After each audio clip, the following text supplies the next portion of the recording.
சொல்ல வேண்டிய வசனம் என்கிட்ட இருக்குது. அதாவது சங்கீதம் 22:30. 22:30. சங்கீதம் 22:30. ஒரு சந்ததி அவரை சேவிக்கும், தலைமுறை தலைமுறையாக அது ஆண்டவருடைய சந்ததி என்னப்படும். ஆமென். ஆண்டவருக்கு மகிமை உண்டாகட்டும். ஒரு சில தினங்களுக்கு முன்பாக ஒரு நாள் காலையில், நான் நினைக்கிறேன் போன வாரத்தில் அதிகாலையில் என்னுடைய சில நேரங்கள் ஆண்டவர் அப்படி பேசுவது உண்டு. இந்த வசனம் என் உள்ளத்தில் வந்துக்கிட்டே இருக்குது. காலையில் ஒரு 4:35 இருக்குன்னு நினைக்கிறேன். இந்த வசனம் வந்துக்கிட்டே இருக்குது. அப்போ ஏன் இந்த வசனத்தை ஆண்டவரை உணர்த்துகிறீர் அப்படின்னு நான் அந்நிய பாஷையில் அப்படியே ஸ்தோத்திரம் பண்ணும்போது, ஆண்டவர் சந்ததிகளை கொஞ்சம் ஃபோக்கஸ் பண்ணு. இன்றைக்கி ஆசீர்வாதத்தை நீங்கள் ஃபோக்கஸ் பண்ணுறீங்க, அற்புதங்களை ஃபோக்கஸ் பண்ணுறீங்க, நல்லது. தேவைகளுக்காக ஜெபிக்கிறீங்க, நல்லது. அதை அடுத்த சந்ததி, அடுத்த ஜெனரேஷன். ஆமாம், இப்போ பார்த்தீங்கன்னா நான் ஒவ்வொரு முறையும் சொல்லிக்கிட்டே இருப்பேன், திரும்ப திரும்ப ஏன் இதை இப்படின்னா ஈஸியாக உங்களுக்கு புரியக்கூடிய அளவில் உங்கள் தாத்தா பாட்டி அம்மாவுக்கு இருந்த விசுவாசம் பிள்ளைகளுக்குள்ள அதே அளவு இருக்கானா? இருக்காது. அப்போ அப்பா அம்மாவுக்குள்ளே இருந்த விசுவாசம் பிள்ளைகளுக்குள்ளே இருக்குமானா? இருக்காது. இந்த நாட்களில் பிள்ளைகளை ஆலயத்துக்கு கூட்டிகிட்டு போகிறதும் பைபிளை படிக்க சொல்கிறதும் ஒரு பெரிய டஃப். இதை ஒத்துக்கொள்ள வேண்டிய ஒரு காரியம். ஆனால் தேவனுடைய பிள்ளைகளே, நம்ம அந்த காலத்தில் உங்கள் அப்பா அம்மா உங்களை ட்ரீட் பண்ண மாதிரி, உங்களை வழி நடத்தின மாதிரி இப்போ இந்த காலத்தில் வழி நடத்த முடியாது. அந்த காலத்தில் தோலை உரிச்சு விடுவாங்க இல்லை? ஒரு 5 நிமிஷம் லேட் ஆயிடுச்சுன்னா உருட்டி எடுக்கிறதுக்குள்ளே என்ன ஒரு மாதிரி ஆயிரும். ஆனால் இந்த காலத்தில் பெற்றோரை உருட்டி எடுத்து விடுவாங்க. அது இந்த காலம். அதனால் கர்த்தருடைய பிள்ளைகளை, இந்த நாட்களுக்குரிய ஆவிகளை நம்ம கண்டுபிடிக்கணும். இந்த நாளுக்குரிய உதாரணத்துக்கு சொல்கிறோம். அந்த காலங்களில் யுத்தம் எப்படி நடக்கும்னா, எல்லாரும் ஒரு குறிப்பிட்ட இடத்துக்கு வருவாங்க, போர் ஆயுதங்களை வச்சுருப்பாங்க. அந்த என்ன வச்சுருப்பாங்க? அம்பு வச்சுருப்பாங்க, கத்தியை வச்சுருப்பாங்க, இல்லை ரதங்கள், குதிரை வீரர்கள் நேருக்கு நேர் யுத்தம் பண்ணுவாங்க. அது பழைய ஏற்பாடு காலத்தில் நிறைய சம்பவங்கள் நமக்கு தெரியும். ஆனால் இந்த நவீன காலத்தில் அப்படியே யுத்தம் பண்ணுறாங்க. இங்கேருந்து ஒரு பட்டனை ப்ரெஸ் பண்ணால் அமெரிக்காவில் குண்டு உழக்கூடிய அளவுக்கு எவ்வளவோ என்னெல்லாமோ டெக்னாலஜி வளர்ந்து போய் பயங்கர இராணுவத்துக்கே சாப்பாட்டுக்கு வழி இல்லாத தேசங்கள் கூட இராணுவத்துக்கு பல கோடிகளை இன்வெஸ்ட் பண்ணுறாங்க. காரணம், தங்கள் தேசத்தை பாதுகாப்பதற்காக. சரி, அப்போ அந்த நாட்களுடைய யுத்தம் வேற, யுத்தத்தின் அணுகுமுறை வேற, இந்த நாட்களுக்குரிய யுத்தத்தின் அணுகுமுறை வேற.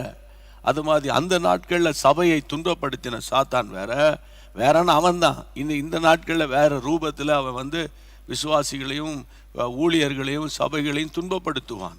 சரியா? அப்போது இந்த நாளுக்குரிய பொல்லாத கிரியைகளை இனங்கண வேண்டும். அதுக்கு ஒரு ரெவலேஷன் வேணும். அப்போது சந்ததிகள் இன்னைக்கு தாக்கப்படுகிறது. ரொம்ப பாரம். எங்கே போனாலும் பையன் குடிக்கிறான். என்ன வயசு? 7 வயசு, 7ஆம் கிளாஸ் படிக்கிறான், அடிக்கிறான், குடிக்கிறான், ஓடிட்டான், எங்கே கிடக்கான்னு தெரியல. இப்படி நிறைய ஜப குறிப்புகள். தாங்கவே முடியல. பிள்ளைகளை படிக்க வைக்க முடியல. செல்ஃபோனோட தான் டாய்லெட்டுக்குள்ளே போகிறது இல்லை? சாப்பிடும்போதே சாப்பிட்டுக்கிட்டே ஒரு கையில் இப்படி பார்த்துக்கிட்டு தான் இப்படி சாப்பிட்றது. அது ஏதோ ஒரு அவசர செய்தினா கூட பரவாயில்ல, அப்படி காதில் மாட்டிக்கிட்டு இதெல்லாம் நீ நல்லா கவனித்து பார்த்தீங்கன்னா, இந்த நாட்களில் பிசாசு பல விதங்களில் பிள்ளைகளை கட்டி வைத்திருக்கிறான். சில பிள்ளைகள் சொல்கிறாங்க, எங்கள் அப்பா அம்மாவை கூட கட்டி வச்சிருக்கிறான்னு. சரியா? சொல்கிற மாதிரி எனக்கு கேட்குற மாதிரி இருக்குது. புரியுதா? அப்போ இந்த நாட்களில் சந்ததிகளை நீங்கள் ஃபோக்கஸ் பண்ணுங்கள். நாங்கள் ஜெபிச்சு தான் இருக்கோம். என் பிள்ளைகளை ஆசீர்வதியும், என் பிள்ளைகளின் பிள்ளைகளை ஆசீர்வதியும், என் பேர பிள்ளைகளை ஆசீர்வதியும். அந்த மாதிரி ஜெபம்லாம் ஒர்க் அவுட் ஆகாது. இப்போ நான் ஏம் பண்ணி ஜெபிக்கிறது, நான் பேசுகிறதெல்லாம் ஏதோ சாப்பாட்டுக்கோ துணிமணிக்கோ வேலைக்கோ அல்லது ஒரு வீட்டை வாங்குறதோ காரை வாங்குறதோ பங்களா வாங்குறதுக்காகலாம் நான் பேசலை. அது என்னை பொறுத்தவரை நன்மையும் கிருபை என்னை தொடரும். என்ன சொல்கிறீங்க? நன்மையும் கிருபை என்னை தொடரும். நான் தொடரும் போது தான் பிரச்சனை வருமே தவிர, அது தொடர்ந்தா சூப்பராக ஒர்க் அவுட் ஆகும். அதனால் எனக்கு அன்பான தேவனுடைய பிள்ளைகளே, இந்த கடைசி நாட்களில் உங்கள் பிள்ளைகள் நல்லா படிக்கிறதுக்காக கர்த்தரை தோத்திரம் பண்ணுங்க. உங்கள் பிள்ளைகள் கர்த்தருக்குள்ளே இருக்கிறதுக்காக தோத்திரம் பண்ணுங்க. ஆனால் இன்றைக்கு நான் வேகமாக உங்களுக்கு சொல்ல வேண்டிய வசனம் என்னன்னு கேட்டால், அதாவது ஆதியாகமம் 21ஆம் அதிகாரம் 4ஆம் வசனத்துக்கு வாங்களேன். ஆதியாகமம் 21:4. நானும் பரட்டுறேன், நீங்களும் பாருங்க.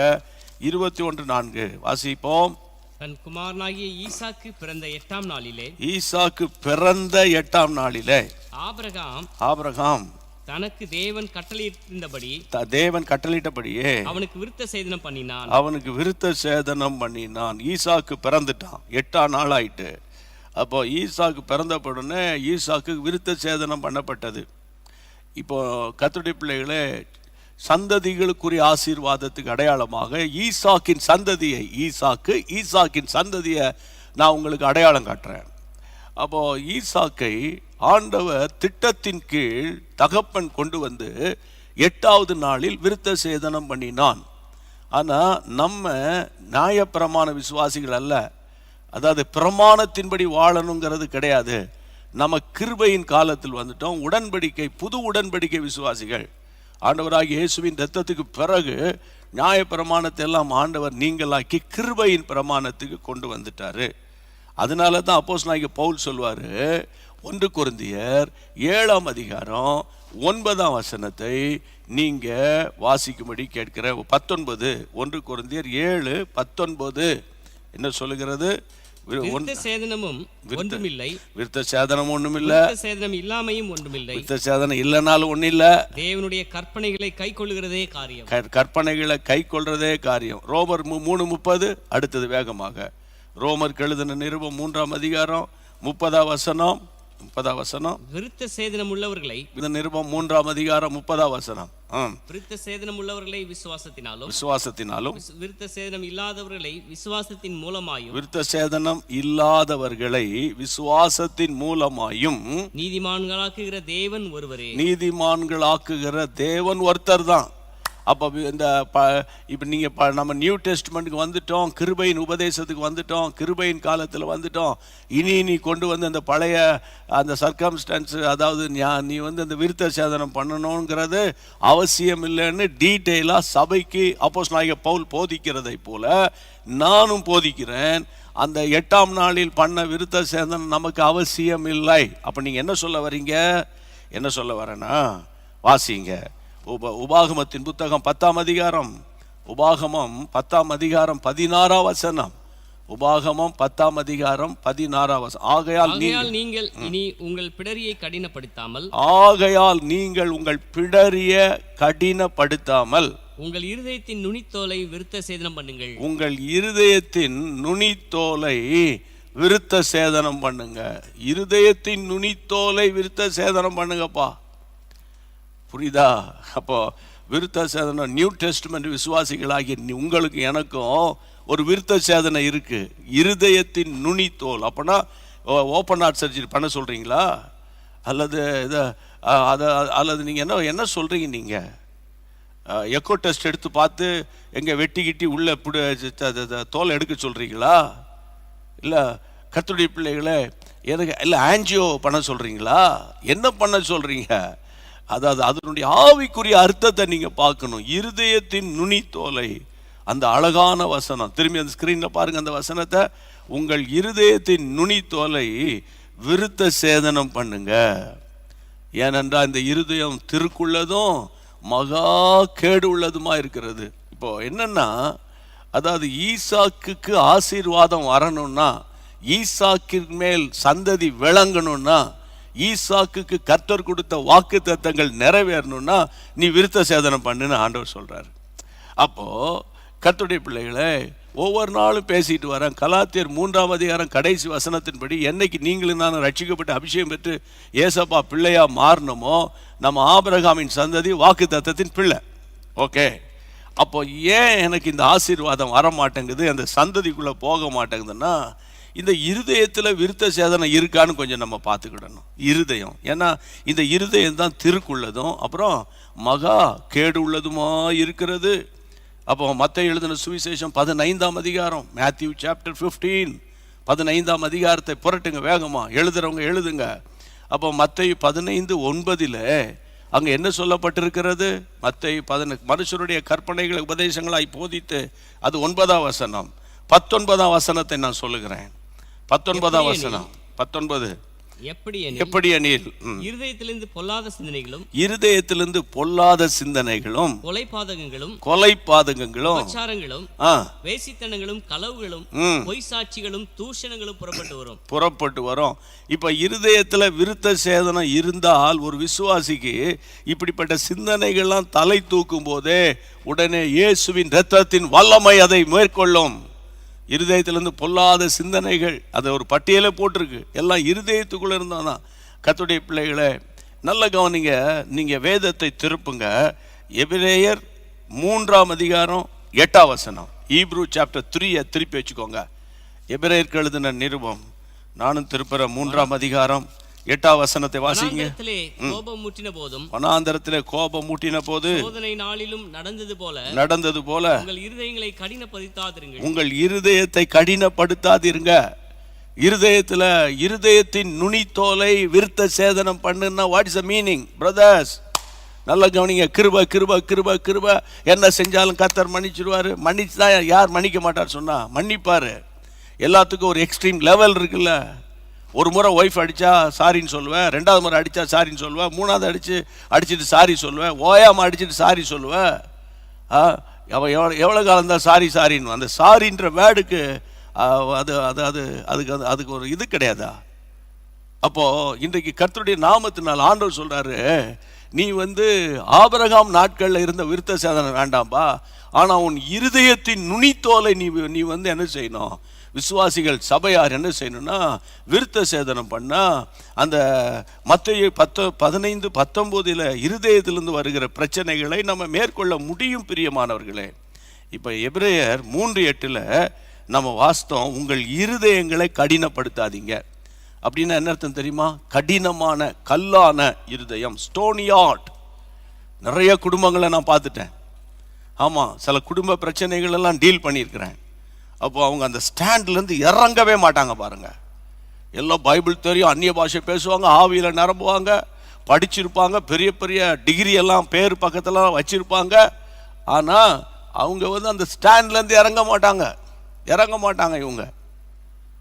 கர்த்தருடைய பிள்ளைகளை, இந்த கடைசி காலத்தில் நான் உங்களுக்கு சொல்கிறேன், ஆண்டவருடைய நாமத்தில் சொல்கிறேன், நம்முடைய இருதயம் திருக்குள்ளது, மகா கேடு உள்ளது. அப்போ இந்த ஒன்று, அந்த இருதயத்தில் விருத்த சேதனம்னா என்ன அர்த்தம்னா கடினமான ஹார்ட். உங்ககிட்ட வேலை பார்க்குறவங்கள நீ எப்படி நடத்துறீங்க? ரொம்ப கேர்ஃபுல்லாக இருக்கணும். எப்படி நடத்துறீங்க? உங்கள் பள்ளிக்கூடத்தில் படிக்கிற பிள்ளைகளை நீ எப்படி நடத்துறீங்க? புருஷனை எப்படி நடத்துறீங்க? பிள்ளைகளை எப்படி நடத்துறீங்க? எந்த ஹார்ட்? உங்கள் ஹார்ட் எப்படி இருக்குது? எப்படி இருக்குது இந்த ஹார்ட்டு? எனக்கு அன்பான கர்த்தருடைய பிள்ளைகளை, அதாவது இந்த கோபம் இருக்கிற இடத்துல தான் குணம் இருக்கும். அது வேற கோபம். புரியுதா உங்களுக்கு? கண்டிப்பு இருக்கிற இடத்துல தான் தேவனுடைய கிருபை இருக்கும். அது வேற காரியம். ஆனால் இன்றைக்கு அந்த நிறைய பேருடைய கடினமான இருதயம், நான் ஒன்று சொல்லட்டா, கடினமான இருதயத்துக்கு ஒரு எக்ஸாம்பிள் கொடுக்கட்டா? புருஷன் எங்கே போகிறான்னு தலைக்கீழே நின்னாலும் ஒய்ஃப்னால கண்டுபிடிக்க முடியாது. ஆனால் 2 பேரும் அந்நிய பாஷையெல்லாம் பேசி பயங்கரமாக ஜெபம் பண்ணுவாங்க. அது என்னன்னு எனக்கும் புரிய மாட்டேங்குதுப்பா. ஏதாவது இருந்தால் எனக்கு சொல்லுங்க. எனக்கு புரியவே மாட்டேங்குது. ஆவியானவர் பேச மாட்டாரா? வீட்டுக்குள்ளே ஒருத்தருக்கு ஒருத்தர் நடக்கிறது இன்னொருத்தருக்கு ஷேர் பண்ண தெரியாது. எனக்கு தெரியாத அப்படின்னு வானுங்க. அதை வச்சு வீட்டுக்குள்ளே சண்டை வந்துடுது. ஸ்டோனியா ஹார்ட், அதை கல்லான இருதயம். அந்த ஸ்டோனி ஹார்ட்டில் விதையை விழுந்தா அதுவும் ட்ரை பண்ணும் விதை முளைக்கிறதுக்கு. ஆனால் டக்குன்னு வாடி போயிடும். காரணம் என்னன்னு பார்த்தா, கீழே ரூட் இல்லை, ஃபவுண்டேஷன் இல்லை. நிறைய பேருக்கு ஃபவுண்டேஷன் இல்லாதனால தான் கட்டடம் கிடுகிடுன்னு ஆடுறது மாதிரி. ஆமென். ஆவிக்குரிய வாழ்க்கையில் கஷ்டம், நஷ்டம், உபத்திரம், இழப்பு, சஞ்சலம், துன்பம் என்னெல்லாம் இருக்கோ அவைகள் எல்லாவற்றின் நடுவிலே வந்தாலும் என் மீட்பர் உயிரோடு இருக்கிறார் என்று சொல்லணும்னா உன்னுடைய ஃபவுண்டேஷன் ஸ்ட்ராங்காக இருக்கணும். இந்த கிரேஸில் இருக்கிறவனுடைய ஃபவுண்டேஷன் ரொம்ப டேஞ்சர், ரொம்ப டேஞ்சர். தாக்கு பிடிக்க முடியாது, அவங்களால தாக்கு பிடிக்க முடியாது. கர்த்தருக்கு மகிமை உண்டாவதாக. அப்போ நான் என்ன சொல்கிறேன்னா, ஒன்று, கர்த்தருடைய பிள்ளைகளை இருதயத்தில் பொல்லாத இருதயம், மகா கேடு உள்ள இருதயம், கடினமான இருதயம். வாசிங்க அடுத்த வசனம், அதை 3:10 பாருங்க. எபிரேயர் 3:10. ஆதலால் ஆதலால் நான் அந்த சந்ததியை அரோசித்து அவர்கள் எப்பொழுதும் வழி போகிற இருதயம் உள்ள ஜனம் என்றும். அவர்கள் எப்போதும் வழுவி போகிற இருதயம் உள்ளவர்கள். எப்பவுமே ஒரு எரர் இருந்துகிட்டே இருக்கும், எப்பவுமே ஒரு எரர் இருந்துகிட்டே இருக்கும். வழுவி போகிற இருதயம்.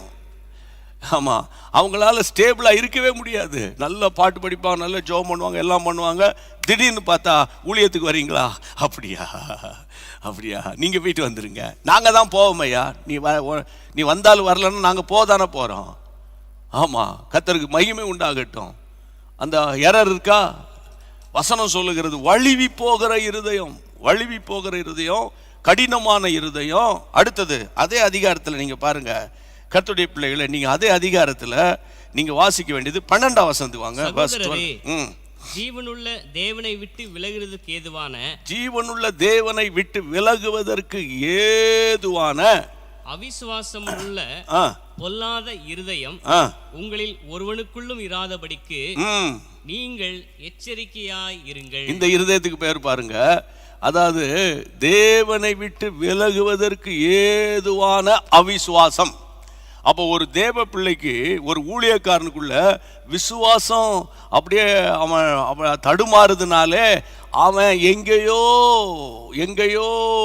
அவன் லூஸ் ஆகுறான், விழுகிறான்னு அர்த்தம். ஃபெய்த்தில் உங்களால நிக்க முடியலன்னா எங்கேயோ நீங்க தடுமாறுறீங்கன்னு அர்த்தம். அதான் தேவனை விட்டு விலகுகிற, அதாவது அவிசுவாசம் உள்ள இருதயம். அந்த வசனத்தை போடுங்க திரும்ப ஸ்கிரீன்ல. அந்த வசனத்தை வாசிப்போம் கர்த்தருடைய பிள்ளைகளே. சகோதரரே, ஜீவனுள்ள தேவனை விட்டு விலகுறதுக்கு ஏதுவான அவிசுவாசம் உள்ள பொல்லாத இருதயம், அவிசுவாசம் உள்ள பொல்லாத இருதயம் உங்களில் ஒருவனுக்குள்ளும் இராதபடிக்கு. பொல்லாத ஈவில் ஹார்ட். பொல்லாத இருதயம் என்னன்னா ஈவில் ஹார்ட். அதை இன்னொரு தமிழ்ல சொன்னா, நானே ஒரு டிரான்ஸ்லேஷன் சொல்றேன், பிசாசு இருதயம். பிசாசு குடிக்கொண்டிருக்கிற இருதயம். பயங்கரமான மாஸ்டர் பிளான்லாம் பண்ணுவாங்க, பயங்கரமா பண்ணுவாங்க. இப்படி பேசினா நம்ம இப்படி பேசணும், ஏற்கனவே ஸ்கெட்ச் போட்டு வைப்பாங்க. இப்படி பேசினா இப்படி பேசணும், இப்படி சொன்னா இப்படி பண்ணணும். அவங்க இப்படி பேசுவாங்கன்னு தெரியும், உடனே நான் இப்படி சொல்லுவேன். அதுதான் ஈவில் ஹார்ட். இருக்கா? நான் என்ன ஆராய்ச்சி பார்க்குறேன், எனக்குள்ள இருக்கா? அது பிசாசின் இருதயம். பயங்கரமான சிலர் எல்லாம் பேசும்போது பார்த்தீங்கன்னா அவங்க ஹார்ட் பயங்கரமா இருக்கும், பயங்கரமா இருக்கும். ரொம்ப குலைவாங்க கடந்து. அப்படியா, தோத்துற ஐயா, பிரைஸ் தி லார்ட், கர்த்தர் ஸ்தோத்திரம். அப்பவே தெரியும் சோறு குழஞ்சிட்டுன்னு. புரியுதா உங்களுக்கு? அப்ப இந்த கடைசி காலத்துல தேவனுடைய பிள்ளைகளை, அவிசுவாசம் உள்ள பொல்லாத இருதயம், கடினமான இருதயம், வழுவி போகிற இருதயம். அந்த எபிரேயர் 3 மட்டும் எத்தனை இருதயம் இருக்கு பாருங்க. அப்ப இன்றைக்கு ஆண்டவர் சொல்றாரு, அந்த இருதயத்தை நீ விருத்த சேதனம் பண்ணு. இன்னும் நீங்க பைபிளை பாருங்களேன், நான் இன்னும் சில வசனங்களை உங்களுக்கு எழுதி வச்சிருக்கேன். 104ஆம் சங்கீதம் 4ஆம் வசனம். 104ஆம் சங்கீதம் 4ஆம் வசனம். Price God. 104ஆம் சங்கீதம் 4ஆம் வசனம் என்ன சொல்லுகிறது பாருங்க. தம்முடைய தூதர்களை 104 வெரி சாரி 101 மாறுபாடான இருதயம், மாறுபாடான இருதயம் என்னை விட்டு அகல வேண்டும், என்னை விட்டு அகல வேண்டும், பொல்லாதவனை அறிய மாட்டேன். மாறுபாடான இருதயம். அவர் ஜெபம் பண்ற, ஆண்டவரே இந்த மாறுபாடான இருதயம் வேண்டாம்ப்பா. அந்த ஸ்கிரீன்ல இருக்கட்டும், அந்த வசனத்தை படிங்க. மாறுபாடான இருதயம் என்னை விட்டு அகலணும். ஆண்டவரே உமக்கு ஸ்தோத்திரம் ஆண்டவரே. மாறுபாடான இருதயம். ஆமா, கர்த்தருடைய பிள்ளைகளே, நீங்க நீதிமொழிகளின் புத்தகம் 11ஆம் அதிகாரம் 20ஆம் வசனத்தை பாருங்களேன். இந்த மாறுபாடான இருதயத்தை பத்தி 11:20. மாறுபாடுள்ள இருதயம் உடையவர்கள் கர்த்தருக்கு அருவருப்பானவர்கள். கர்த்தருக்கு அருவருப்பானவர்கள். மாறுபாடான இருதயம் ஒன்று இருந்துச்சுன்னா அவன் உலகம் அவனை கண்டுபிடிக்க முடியாது. உலக மக்களால் கண்டுபிடிக்க முடியாது. அவன் ஹார்ட்டை தோத்துறா அக்கா, தோத்துற அக்கா, அண்ணா சித்தி, தோத்துற சித்தி, தோத்துற அங்கிள், ஆமா அப்படி இப்படின்னு. ஆனா நல்லா கவனிக்கணும், அவனுக்குள்ள வேற இருதயமும் இருக்கும், வேற இருதயம் இருக்கும். மாறுபாடு உள்ள இருதயத்தை ஆண்டவர் அருவருக்கிறார். மாறுபாடான இருதயம் கர்த்தருக்கு அருவருப்பானது. மாறுபாடான இருதயம் கர்த்தருக்கு அருவருப்பானது. அதனால்தான் அப்போஸ்தலனாகிய பேதுரு அப்போஸ்தலர் அதிகாரத்தை திருப்புங்க. நீங்க வாசிக்க வேண்டிய வசனம் 40வது வசனம். இன்னும் அநேக வார்த்தைகளினால் சாட்சி கூறி மாறுபாடுள்ள இந்த சந்ததியை விட்டு விலகி, மாறுபாடுள்ள இந்த சந்ததியை விட்டு விலகி உங்களை ரட்சித்துக் கொள்ளுங்கள் என்றும் புத்தி உங்களை ரட்சித்துக் கொள்ளுங்கள் என்று புத்தி சொல்லுகிறான். அப்போஸ்தலர் 2ஆம் அதிகாரம் 40ஆம் வசனத்தில் அவர் வந்து அந்த பெந்தைகோஸ்த நாளில் அப்போ அபிஷேகம் இறங்கின உடனே 11ஆம் வசனத்திலிருந்து அவர் 14 பேச ஆரம்பிப்பார். 11 வேதத்தில் வாசிக்கிறோம், 14ஆம் வசனத்திலிருந்து அவர் பேச ஆரம்பிப்பார். அவர் அன்னைக்கு பேசுகிற முதல் பிரசங்கம் அதுதான். அப்போஸ்தலனாகிய பேதுரு பேசுகிற முதல் பிரசங்கம் அதுதான். ஒரு உச்ச கட்டத்துக்கு பிரசங்கம் போகுது, ரொம்ப எக்ஸ்ட்ரீமாக போகுது. அந்த எக்ஸ்ட்ரீம் லெவலுக்கு போன உடனே அங்கே இருக்கிற எல்லாம் 37ஆம் வசனம் பாருங்க, அவர்கள் கேட்டபோது இருதயத்தில் குத்தப்பட்டவர்களாகி பேதுருவையும் அப்புறம் மற்ற அப்போஸ்தலரை பார்த்து, சகோதரரே நாங்கள் என்ன செய்யணும்பா அப்படின்னு கேட்குறாங்க. அதான் அந்த பிரசங்கம், அந்த ரிவைவல். இதுக்கு பேர் தான் ரிவைவல். சும்மா கர்த்தர் எனக்கு வீட்டை கொடுத்தார், காரு கொடுத்தார், பங்களா கொடுத்தாருங்களா, ரிவைவல் கிடையாது. அது வந்து உலக பிரகாரமான ஆசீர்வாதம், அவ்வளோதான். கல்யாணத்தை பண்ணார், பேர குழந்தைய கொடுத்தார், பேர குழந்தைக்கு ஞானஸ்தானம் வச்சோம், அதை வச்சு 100 பேருக்கு சாப்பாடு போட்டோம், அது சும்மா உலக ஆசீர்வாதம், அவ்வளவுதான். அப்போ கர்த்தருடைய பிள்ளைகளே, பேதுரு அவர்களை நோக்கி, நீங்கள் மனம் திரும்பி ஒவ்வொருவரும் பாவ மன்னிப்புக்கென்று இயேசு கிறிஸ்துவின் நாமத்தில் ஞான ஸ்நானம் பெற்றுக்கொள்ளுங்க, அப்போது அபிஷேகத்தை பரிசுத்தாவின் வரத்தை பெறுவீர்கள் அப்படின்ட்டு அப்படி சொல்லிக்கிட்டே வரும்போது தான் இந்த வாக்கு தத்தமானது உங்களுக்கும் உங்கள் பிள்ளைகளுக்கும் நம்முடைய தேவனாகிய கர்த்தர் வரவழைக்கும் தூரத்தில் உள்ள யாவருக்கும் உண்டாயிருக்கும் என்று சொல்லி இன்னும் அநேக வார்த்தைகளினாலே சாட்சி கூறி, மாறுபாடான இந்த சந்ததி, மாறுபாடான சந்ததி, கர்த்தருடைய பிள்ளைகளை மாறுபாடான சந்ததியை விட்டு நீங்க, அவர் சொல்லுகிறாரு, விலகி. மாறுபாடான சந்ததி இன்னைக்கு இருக்கா? பயங்கரமா இருக்கு. சர்ச்சுக்குள்ள ஒரு வாழ்க்கை, சர்ச்சுக்கு வெளியே ஒரு வாழ்க்கை. புரியுதா உங்களுக்கு? புரியுதா? ஒரு சபையில் வந்து 2 குரூப் இருக்கும் பொதுவாகவே. இந்த தென்னிந்திய திருச்சபைகள் மட்டும் இல்லை, எல்லா சபைகளுக்குள்ள இந்த குரூப் இருக்கும். தென்னிந்திய திருச்சபையில் கொஞ்சம் போல்டாக வெளியே தெரியும்.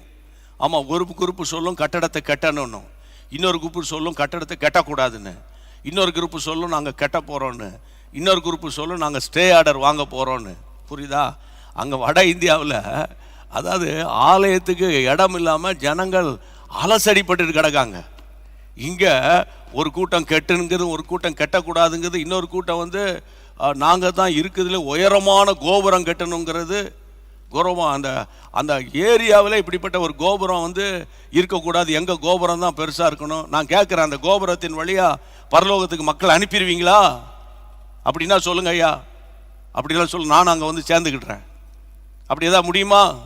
இல்லை. அந்த நாட்களில் முன்னோர்கள் ஒரு ஆலயம் தெரியணுங்கிறதுக்காக அவங்க வந்து ஒரு அடையாளமாக பண்ணாங்க.